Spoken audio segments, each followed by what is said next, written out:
What if I told you that feeling stuck isn't your fault? That the exhaustion, the lack of motivation, and the overwhelming weight you've been carrying aren't signs of weakness, but signals from your body crying out for help? Here's the truth: you're not lazy, broken, or beyond repair. You're simply caught in what's called the freeze response, a survival mechanism that your nervous system activates when life feels too much to handle. And the worst part, most people don't even realize they're stuck in it.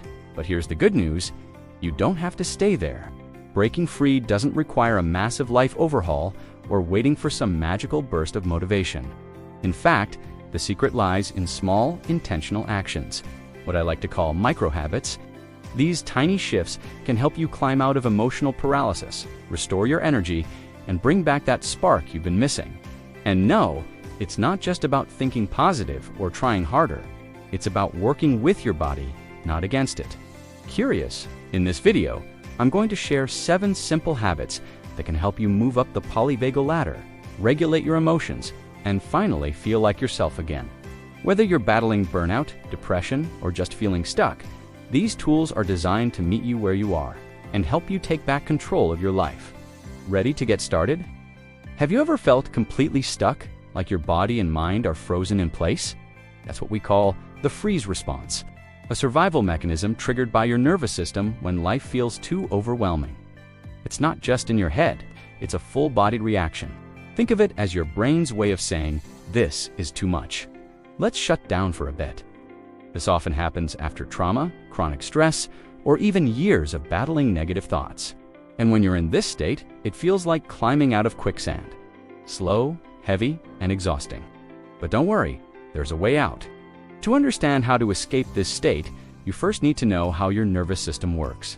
Picture it as having 3 gears: the ventral vagal state, where you feel safe, connected, and energized; the sympathetic state, where you're on high alert, stressed, or anxious; and finally, the dorsal vagal state, where everything slows down: your energy, your motivation, even your hope. This last state is where the freeze response lives, and it's often mistaken for laziness or weakness. Spoiler alert, it's neither. It's your body's way of conserving energy when it feels like it can't handle the pressure anymore. Here's the thing: while the freeze response might feel like a dead end, it's actually just a detour. Your body is designed to move up and down the polyvagal ladder, shifting between these states depending on what's happening around you. The key is learning how to climb back up when you're stuck at the bottom. And trust me, it's not about forcing yourself to snap out of it. Instead, it's about small, intentional steps that restore your sense of safety and gently reawaken your energy. Ready to learn how? Let's dive into what happens to your body during this state and why it's not your fault. When you're stuck in the freeze response, it's not just a mental block, it's a full-body shutdown. Your nervous system slows everything down to conserve energy. Your heart rate drops, your blood pressure dips, and even your appetite might vanish.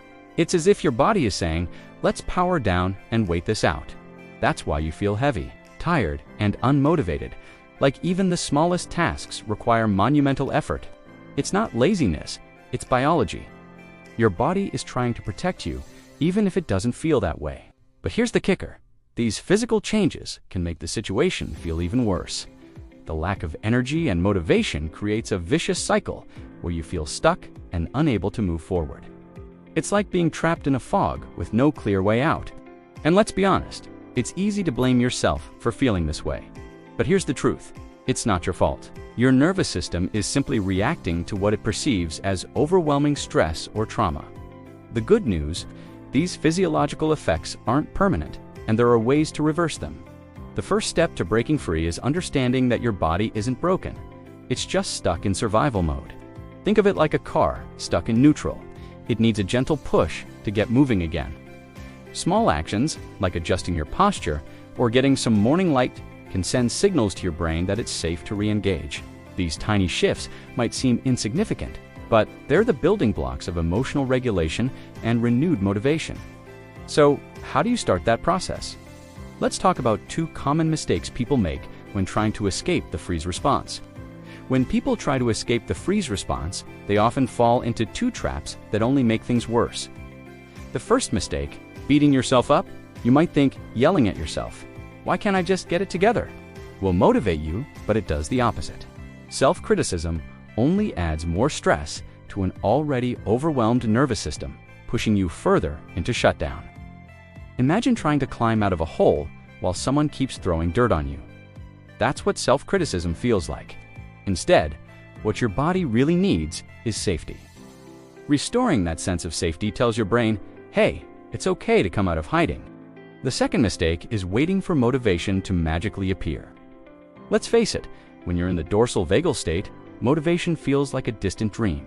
But here's the thing, motivation follows action, not the other way around. Think of it like starting a car on a cold morning.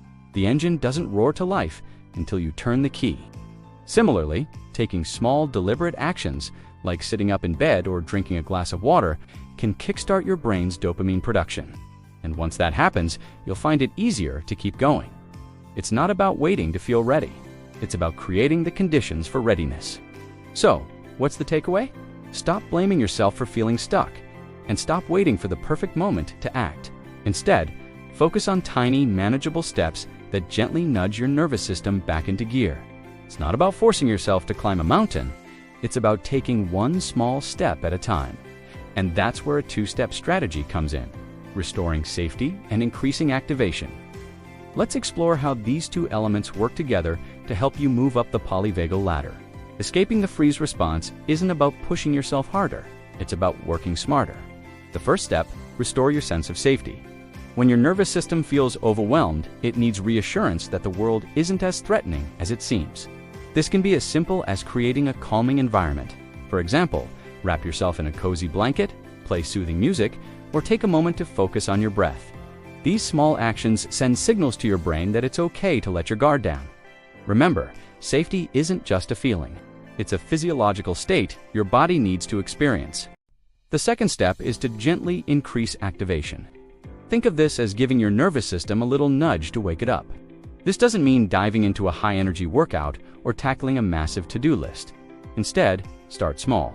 Maybe it's standing up and stretching, taking a short walk, or even just opening the blinds to let in some morning light. These tiny actions stimulate your body and help you climb out of the dorsal vagal state, one step at a time. It's like lighting a match in a dark room. It doesn't fix everything, but it's enough to get you moving. The magic happens when you combine these two steps, safety and activation. Together, they create a balance that allows your nervous system to shift gears and move up the polyvagal ladder. It's not about rushing the process. It's about building momentum through small, intentional habits. And speaking of habits, there are 7 micro-habits that can make this process even easier. The beauty of micro-habits is that they're small enough to feel doable even when you're stuck in the freeze response. The first habit, adjust your posture. It might sound too simple to matter, but sitting up straight, rolling your shoulders back, and lifting your head sends a powerful message to your nervous system. I'm capable. If you're lying in bed, try sitting up. If you're sitting, stand tall. These tiny shifts help activate your body and create a ripple effect of confidence and energy. It's like giving your brain a little pep talk without saying a word. Next, let's talk about the power of morning light. Natural sunlight isn't just good for your mood. It's essential for resetting your body's internal clock and boosting motivation. Spend 10 to 20 minutes outside in the morning, even if it's cloudy. Don't have time? Open your blinds or sit by a window. And if sunlight is hard to come by, consider a light therapy lamp. This simple habit can improve your emotional regulation and help you feel more energized throughout the day. It's like nature's way of saying, wake up, you've got this. Another game changer is experimenting with heat and cold. Sip a warm drink to create a sense of comfort, or splash your face with cold water to wake up your senses. Feeling adventurous? Try alternating hot and cold in the shower. It's like a mini reset for your nervous system. These temperature changes stimulate your body and help you climb out of the dorsal vagal state. And that's just the beginning. There are 4 more micro habits that can transform how you feel, and they're just as simple and effective. The 4th micro habit is all about stimulating your vagus nerve, the superstar of your nervous system.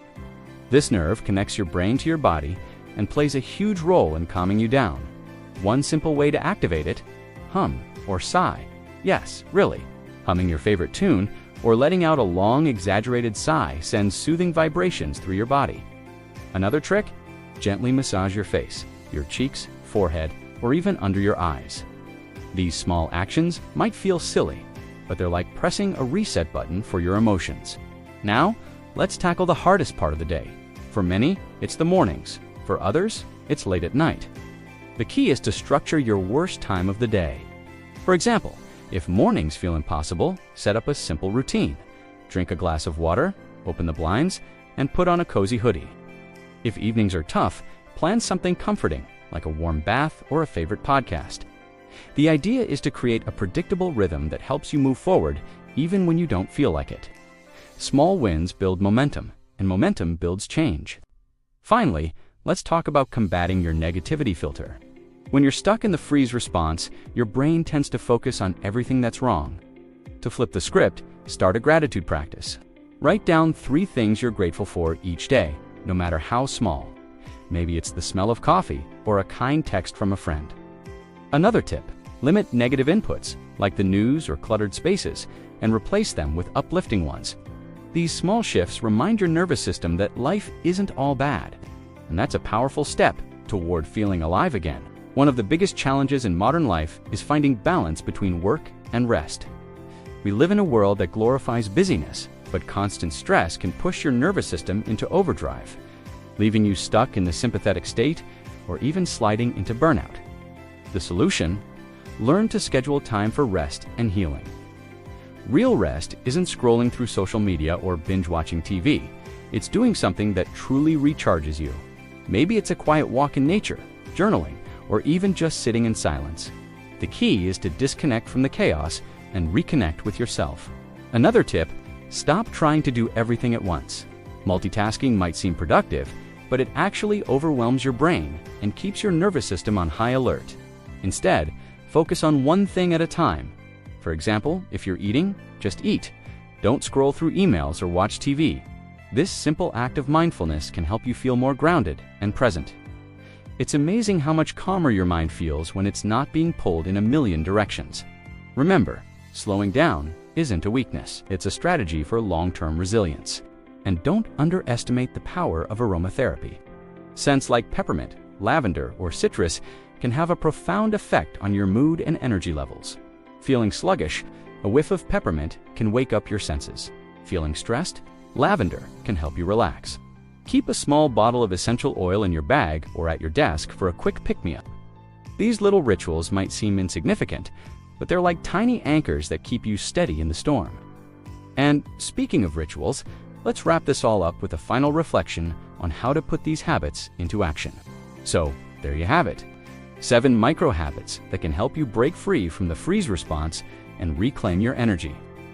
These small, intentional actions might seem simple, but they hold the power to transform how you feel, one step at a time. Now here's the real question. What's stopping you from trying them? Are you ready to adjust your posture, soak in some morning light, or start a gratitude practice?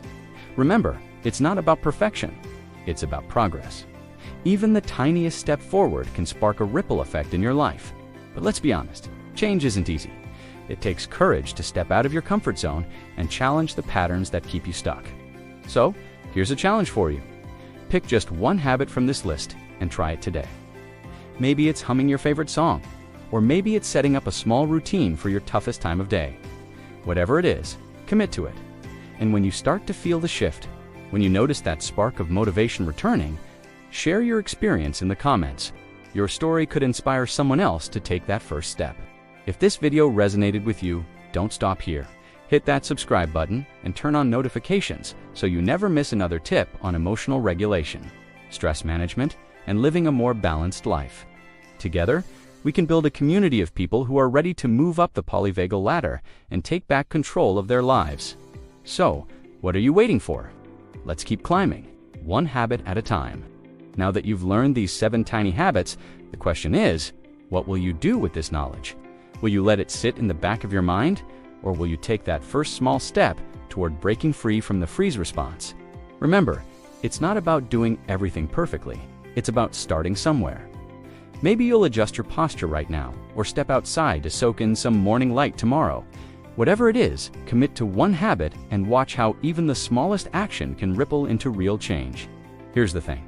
Staying stuck is easy, but it's not where you're meant to be. You deserve to feel alive, motivated, and in control of your life again. So, What's holding you back? What's one habit you can try today to start climbing out of emotional paralysis? Share your thoughts in the comments. I'd love to hear what resonates with you, and who knows, your story might just inspire someone else to take that first step too. If this content has helped you, don't forget to hit the subscribe button and turn on notifications. This way, you'll never miss another tip on emotional regulation, stress management, and reclaiming your energy. Together, we can build a community of people who are ready to take back control of their lives, one tiny habit at a time. Let's keep climbing. You've got this.